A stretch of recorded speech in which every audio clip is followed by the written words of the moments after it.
في مثل هذا اليوم في عام 1962 استقلت الجزائر. عيد استقلال سعيد لكاع الجزائريين، واليوم راح نحكيو على واحد من أبطال هذيك الثورة، ثورة التحرير. تبعوا معنا.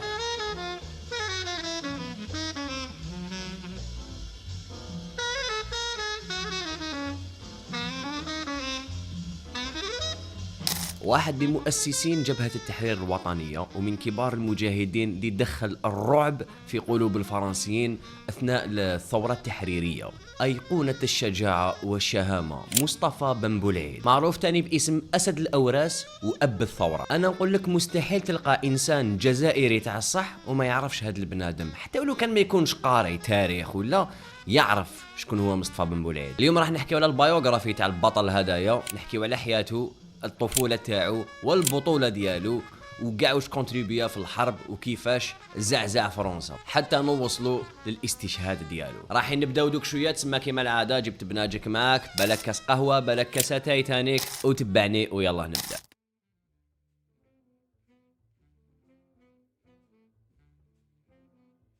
التاريخ 5 فبراير العام 1917، تحديدا في قرية ينركب في ولاية باتنا في الريس. التماك ولد مصطفى بن بولعيد من عائلة ريفية. هذه العائلة كانت تابعة لقبيلة التاخريبت من عرش التوابة. هذيك القرية عاش فيها الطفولة كامل تاعو التماك قبل ما يدخل يقرا في المسجد. باباه اللي اسمه محمد بن عمر بن بولعيد كان تاجر وكان دين بزاف ثاني. يماه اسمها عيشة بنت محمد أبركان. الأب تاعو حفظوا شوية من القرآن، وموراها دخلوا يقرا عند الشيوخ التماك تاع ديك المنطقة، من بينهم الشيخ بن ترسية. وغير الحق 6 سنين بداه يقرا في مدرسة الأهالي في باتنا اللي دوكا راهي يسمها مدرسة الأمير عبد القادر. مادام فرنسا هذاك الوقت كانت مسيطرة على كاع القرايه في الجزائر، مصطفى بن بولعيد مور ما دا سيزيام ديالو طلع قرا في السيام ولحق حتى البروفي وداه تانيك. باه خاف عليه من الانفلونس تاع الفرنسيين وكلش، خاف يولي له بالك مسيحي، بالك يولي يدور بزاف مع لي فرنسيين يرفد العقليه تاعهم. حبس له القرايه وداه يخدم معاه في التجاره. الطفوله تاعو كانت بسيطه نوعا ما، حاجه خفوفه، ما صراوش بزاف عفايس، ودوكا نبداو ندخلوا في الادولت هود تاعو ملي قفل 18 سنه وطلع. ما ماذا بيك تكمل تتبع ودير جامي ضايع عجباتك الفيديو حتى لدوكا ويلا.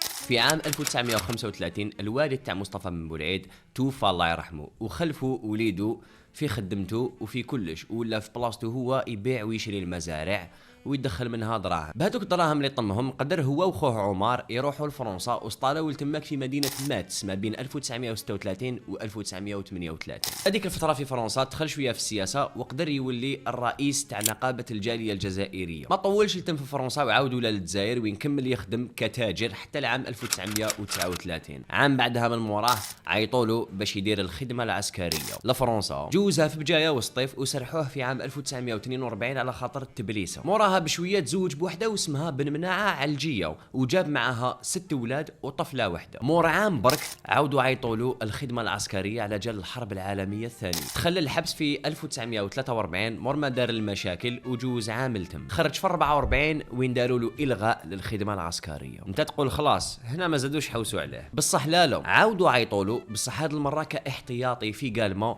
مور ما دخلوا قوات الجيش الامريكي للجزائر. بصح خلال الخدمه العسكريه هذه صراو له مشاكل واحد اخرين وزاد جوز الحبس. فرنسا كانت تدي الجزائريين هما اللي يقابلوا في الفرونت لاينز بالسلاح، راك تعرف يساكريفيوهم هما. مصطفى رمارك هذا الشيء. فرنسيين تهموه بتهمه تحريض الجنود الجزائريين في الثكنه العسكريه اللي كان فيها باش ما ينفذوش الاوامر اللي يقولوه لهم ويكملوا يديروا المشاكل للجيش الفرنسي. حطوه في السجن العسكري تاع قالما وين عذبوه بزاف على جال التمرد ديالو في الثكنه. كيسمع خوه عمر باللي سجنوه وراهم يعذبوا فيه، راح دفع دوسي وخلص 700,000 للباشا باش يخرجوا من تم. المهم انا ما رانيش سير وقتاش مدولو هادو، بصح كي خرج من عندهم خرج برتبه مساعد وميداليه عسكريه وصليب الحرب. موراها عاود رجع للقريه ديالو وكمل يعيش نورمال كيما كان، وقدر يجمع ثروه ماليه كافيه باش بنا بها شركه النقل اريس باتنا. بون خاوتي كاين بزاف منكم اللي راهم يشوفوا هاد لا سيري هو از، بصح ماشي مابونين في لاشين. ماذا بك اذا راك تتبع في هاد لي فيديو ابون توا وخلينا كومونتير لتحت، اكتيفيو النوتيفيكيشنز باش يلحقوكم كامل كل ما نحطوا فيديو من هذا النوع، على خاطر عندنا سيري كامله هاديه تاع هو از. وتان هاد الخدمه اللي راكم تشوفوا فيها هي خدمه تاع تيم كامله موراها. هذا التيم فورميتو في ديسكورد سيرفر تاع الجماعه، لينك ان ديسكريبشن. ديسكورد سيرفر فيه بزاف عفايس، فيه القصره، فيه اللعب، فيه الضحك، وفيه عفايس كيما هادو وين نفورميو لي تيم ولا نديرو الايفنتس. تسمى ماذا بك تجويني في اللينك اللي راه في الديسكريبشن. اوكي دوكا خلونا نرجعوا للقصه تاع هذا المجاهد.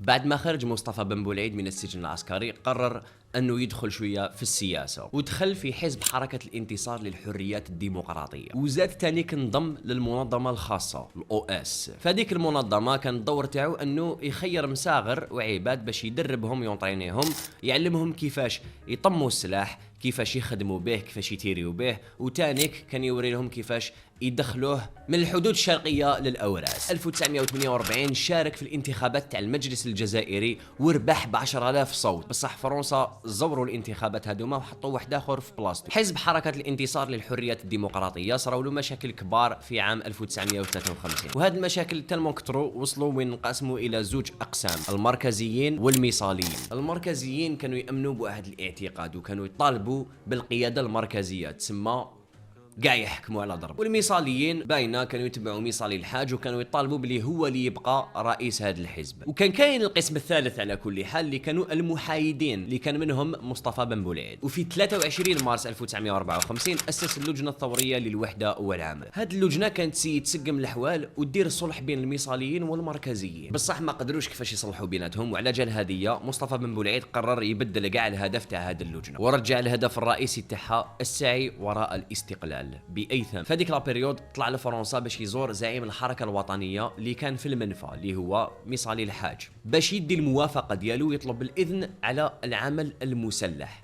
ريح 3 ايام لتماك هو في المفاوضات والهضره معاه والنيغوسياسيون، بصح هذوك المحادثات بدون جدوى على خاطر ما قدرش يقنعوا. تفجير الثوره بلا بيا انا، بلا ما صلي الحاج.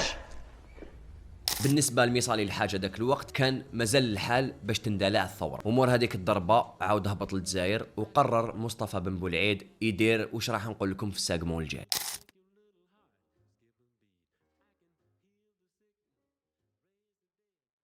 في 24 جوان 1954 استدعى مصطفى بن بولعيد 21 عضو من المنظمه لواحد الاجتماع. هذاك الوقت الاجتماع سموه اجتماع لجنه 22. فرنسا وميولها الاستعماريه ديما ردها كان الحديد والنار. داروه في الفيلا تاع الياس دريش في البيار. التماك داو القرار تاع انهم يبداو ثوره تحريريه في الجزائر اللي يديروا بها كاع المستطاع باش يخرجوا فرنسا منها. من الاهداف تاني كانوا انه يوصلوا هذه الهضره لكامل الشعب الجزائري في انحاء الوطن باش يشاركوا في هذه الثوره. وفي هذه اللجنه فوطاو على 9 اشخاص اللي يترأسوا هذه الثوره، 4 اعضاء لداخل الجزائر من اختيار محمد بوضياف، وكي نزيدوه هو تسمى 5: مصطفى بن بولعيد، رابح بيطاط، ديدوش مراد، والعربي بن مهيد. ومن بعد بلوطار زادوا كريم بالقاسم كعضو سادس، و3 اعضاء واحد اخرين خارج الجزائر باش يوصلوا الثوره للعالم كومبلي وباش يامنوا السلاح ويدخلوه للجزائر: حسين آيت حمد، محمد خيدر، واحمد بن بله. محمد بوضياف بيان اللي خير هاد الاشخاص كامل كان المنسق بيناتهم وهو اللي يوصل الاخبار بينهم. لجنه 22 زادوا داروا بزاف اجتماعات موراها وبيان سريه بزاف، تا وصلنا لاكتوبر من نفس العام وين لجنه 6 اللي كانوا لداخل الجزائر داروا اجتماع وحدهم: جبهه التحرير الوطني، لو فرون دو ليبراسيون ناسيونال. وديسيداو بلي خلاص كلش راهو واجد وخصو غير هاد النقاط اللي راح نذكرها دوك. يديروا اسم جديد للجنه الثوريه للوحده والعمل، يقسموا الخريطه تاع الجزائر ل5 مقاطعات يحكمها كل واحد فيهم، وكما كان الحال بدلوا الاسم تاع المنظمه وداروا لها 2 اسامي: الجناح السياسي والجناح العسكري. الجناح السياسي اللي كان هو الافلان، جبهه التحرير الوطنيه، والجانب العسكري اللي سموه جيش التحرير الوطني الALN. وتاني في هذاك الاجتماع قرروا وخيروا تاريخ وقتاش تندلع الثوره الجزائريه اللي نعرفوه كامل اللي هو 1 نوفمبر 1954. ال5 مناطق اللي انقسمت اليها خريطه الجزائر هي كالتالي، وراكم تحسوها شو الريفيزيون تاع الباك هنايا كيفاش قلتها على بالي. المنطقه الاولى منطقه الاوراس اللي حكمها مصطفى بن بولعيد. ديدوش مراد حكم المنطقه الثانيه اللي كانت هي شمال قسنطينه. منطقه القبائل الثالثه اللي كان حاكمها كريم بالقاسم. رابح بيطاط حكم المنطقه الرابعه اللي هي وسط الجزائر. وعندنا وهران كالمنطقه الخامسه اللي كان حاكمها العربي بن مهيدي. في 1 نوفمبر 1954 انفجرت واندلعت ثورة التحرير الجزائرية.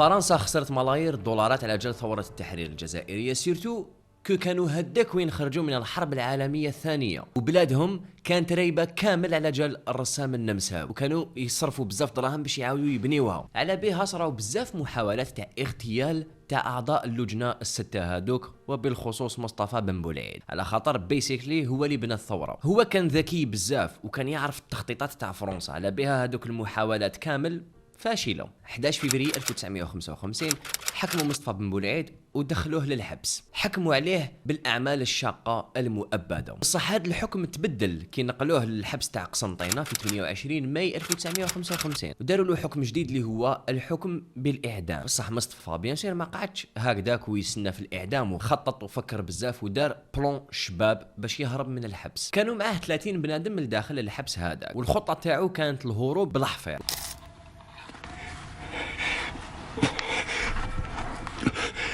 بيان سور ما يقدروش يهربوا في 30، داروا قرعه باش يشوفوا شكون اللي يخرج معاه، وخرجوا 11 بنادم في القرعه اللي هربوا مع مصطفى بن بولعيد.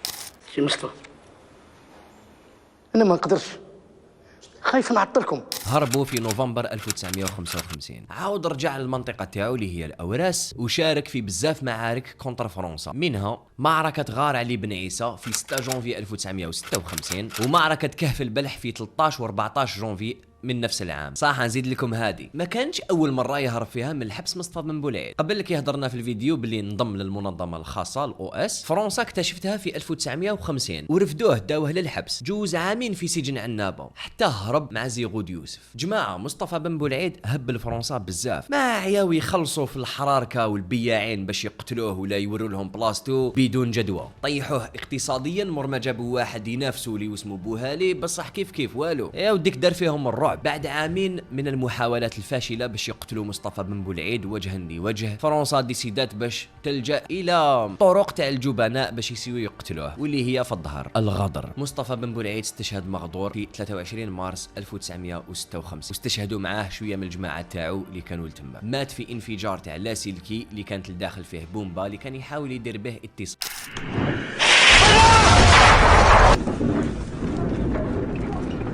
كاين روايه تقول انه اللي غدر بمصطفى بن بولعيد ماشي فرنسي ولكن جزائري حركي اللي كان يخدم معاه في هذاك الوقت اللي اسمه عاجل عجول. وكاين روايات اخرى اللي تقول بلي عاجل عجول ولا اجل عجول، ان شاء الله مانيش غلط في النطق تاع الاسم هدايا، بلي هو خاطئ، وباللي اللي قتلت مصطفى بن بولعيد هي الاستخبارات تاع فرنسا، والله اعلم. المهم يا جماعه، البطل الشهيد مصطفى بن بولعيد دفنوه في مقبرة نارا في بلدية منعا في ولاية باتنا. الرجل الشهيد الله يرحمه اللي خلى موراه أثر كبير في نفوس كاع الجزائريين.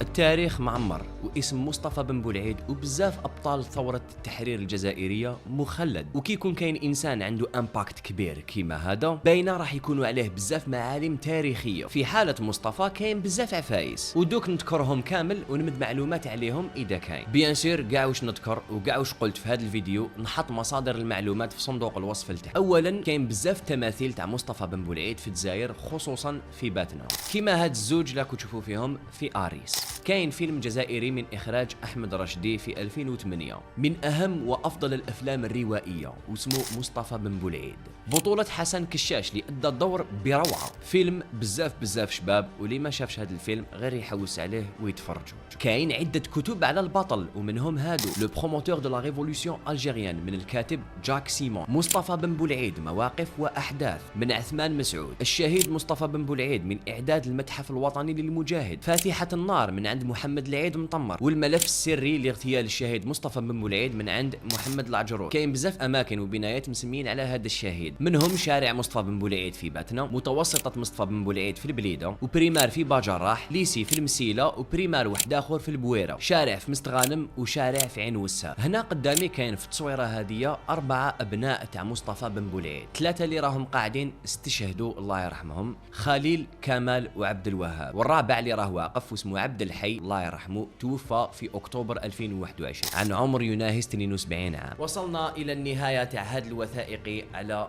الشهيد المجاهد مصطفى بن بولعيد. اذا عجبتكم هذا الفيديو كومونتير جام، ابونتوا اذا ماكش مابوني، مازال نزيد ندير فيديوهات من هذا النوع، وكومونتي لتحت شخصيات بارزه ولا مجاهدين ربما راك حابين ندير عليهم حلقه كيما هذه. راني هادر ديجا على الشهيد علي لابوينت، تلقاو الفيديو في القناه هذه. شكرا جزيلا لكاع التيم، كاع ليكيب اللي خدموا معايا هاد لا فيديو، اللي داروا لي ريشيرش، اللي داروا سكريبتين، اللي عاونوا في الايديتينغ، في كلش. يعطيهم الصحه بزاف بزاف. وسيرتو تانيك الديسكورد كوميونيتي اللي راهم توجور حاضرين، هما الاوائل في كلش. ثانك يو سو ماتش لكاع المشاهدين، ونتلاقاو ان شاء الله في الهوئيز الجايه. رانا كملنا وهذا ما كان. سلام.